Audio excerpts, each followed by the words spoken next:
Apa sih yang dimaksud dengan puisi? Puisi adalah teks atau karangan yang mengungkapkan pikiran dan perasaan dengan mengutamakan keindahan kata-kata. Kalian pasti sering sekali ya mendengar ataupun melihat orang membacakan puisi, ya. Kalian temui orang membuat puisi atau bahkan kita juga sering sekali membuat puisi. Sekarang kita ke jenis puisi. Jenis puisi dibagi menjadi 3, yaitu ada puisi naratif, ada puisi lirik, dan ada puisi deskriptif.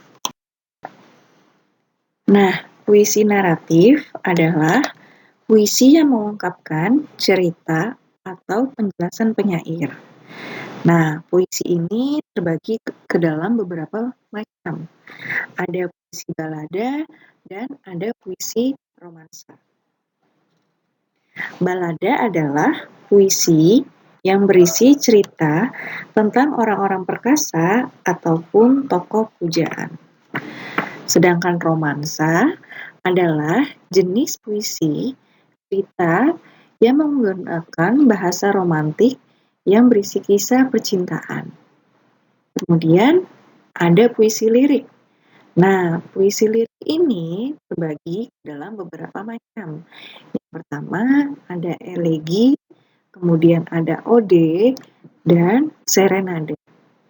Elegi adalah puisi yang mengungkapkan perasaan duka.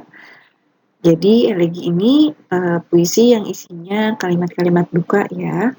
Kemudian ada serenade. Serenade ialah saja percintaan yang dapat dinyanyikan. Jadi kalau kamu sering melihat lagu, nah mungkin saja itu termasuk ke dalam serenade. Kemudian ada ode.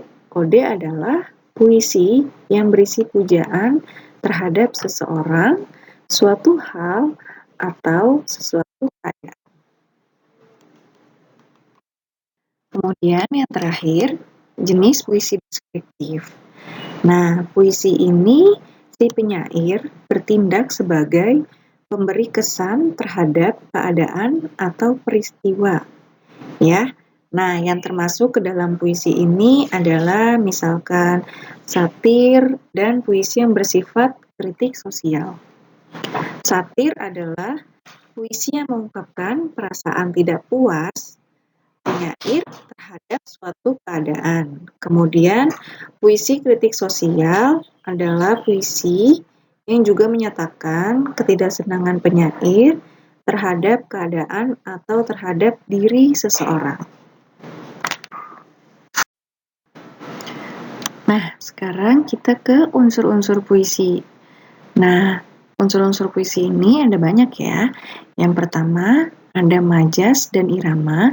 Nah, jenis majas ini juga ada banyak, nanti akan kita bahas satu persatu. Kemudian yang kedua, menggunakan kata konotasi. Nah, kata konotasi ini adalah kata yang tidak sebenarnya, jadi memiliki arti, ya. Misalkan meja hijau itu pengadilan, kemudian banting tulang itu kerja keras. Kemudian yang ketiga, menggunakan kata-kata berlambang. Jadi kalau puisi ini menggunakan kata berlambang. Jadi untuk melambangkan sesuatu, misalkan mawar hitam. Nah, itu untuk melambangkan kesedihan ataupun duka. Nah, yang keempat, puisi menggunakan imajinasi.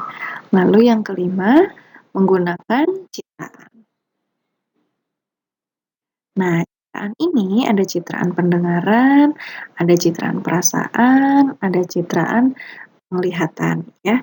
Misalkan ku dengar ombak berdebur. Nah, itu berarti termasuk ke dalam citraan pendengaran. Nah, sekarang kita ke majas ya. Nah, jenis majas ini terbagi menjadi 4. Ada majas perbandingan, ada majas sindiran, ada majas pertentangan, dan ada majas pengulangan. Majas perbandingan terbagi lagi menjadi personifikasi, kemudian metafora, dan asosiasi, lalu yang terakhir ada hiperbola. Nah, kalau personifikasi ini majas yang membandingkan manusia dan benda mati. Contoh, laut yang biru seakan menatapku dalam keheningan. Nah, laut yang biru ini adalah benda mati, tetapi dia seolah-olah bersikap seperti manusia. Ya, di sini lautnya itu seakan menatap. Nah, maka kalimat tersebut termasuk ke dalam majas personifikasi. Nah, yang kedua ada majas metafora. Majas metafora merupakan majas yang membandingkan dua objek yang berbeda namun memiliki sifat yang serupa. Ya, contohnya sang raja siang bersinar dan membawa kehangatan. Nah, sang raja siang ini artinya adalah matahari, ya. Kemudian yang ketiga ada majas asosiasi. Nah, majas asosiasi ini biasanya cirinya ditandai dengan seperti, kemudian bak, ataupun bagaikan, lalu ibarat, ya. Contohnya, apa yang telah kamu lakukan itu seperti duri dalam sekam. Nah, sepertinya ini disebut dengan majas asosiasi. Kemudian yang keempat, ada majas hiperbola.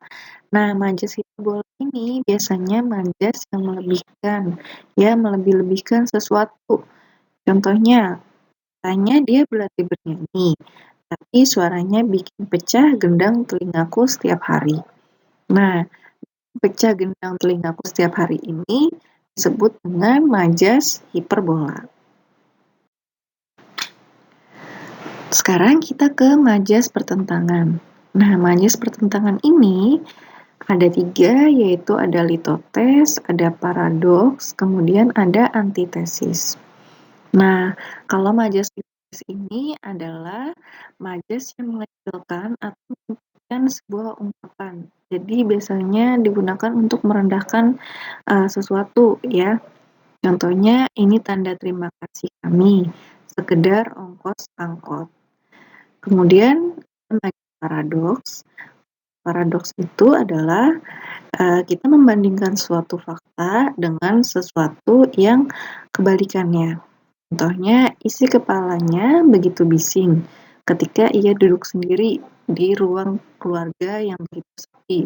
Nah, di sini kan bising, bising itu berarti artinya ramai, ya, sedangkan dia sedang duduk sendiri di ruangan yang sepi. Nah, itu kita menggunakan majas paradoks. Kemudian yang ketiga, ada majas antitesis. Nah, majas antitesis ini adalah pasangan kata yang maknanya bertentangan atau berlawanan. Contohnya, setiap perempuan itu cantik. Tak jadi soal kurus atau gemuk. Nah, di sini kan ada kata kurus atau gemuk. Nah, ini bertentangan atau berlawanan. Kemudian yang ketiga ada majas sindiran. Majas sindiran ini ada 2, yang pertama ada ironi, kemudian ada sarkasme. Nah, kalau ironi ini kita menyindir tetapi sekilas itu tampak seperti pujian, ya. Jadi kita menyindirnya secara halus. Contohnya, santun sekali perilakunya, bertanya saja pakai teriak-teriak. Nah, ini disebut dengan majas ironi.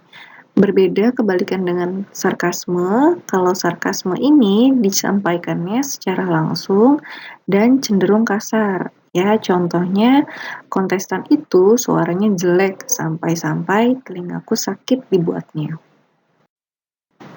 Yang terakhir ada majas penegasan. Nah, yang pertama ada majas pleonasme, yaitu menggunakan kata-kata dengan makna yang sama. Contohnya, berusahalah berhenti terus, mengingat sejarah masa lalu. Yang kedua, ada repetisi, yaitu tanpa ada pengulangan yang berkali-kali digunakan. Tujuan yang sama, pengulangan dilakukan untuk menegaskan. Contohnya, rumah adalah tempat yang paling nyaman. Rumah juga menjadi tempat bernaung dari panas dan hujan. Nah, rumahnya ini sebagai pengulangan yang dilakukan untuk menegaskan. Ya, nah sekarang kita ke citraan dalam puisi. Citraan dalam puisi ini terbagi menjadi 4. Ada penglihatan, ada pendengaran, ada perasaan, dan ada penciuman, ada perabaan. Berarti ada 5 ya citraan dalam puisi. Nah, di sini kita bisa lihat contohnya satu persatu. Kalau penglihatan sudah pasti menggunakan indera penglihatan, pendengaran menggunakan pendengaran, ya.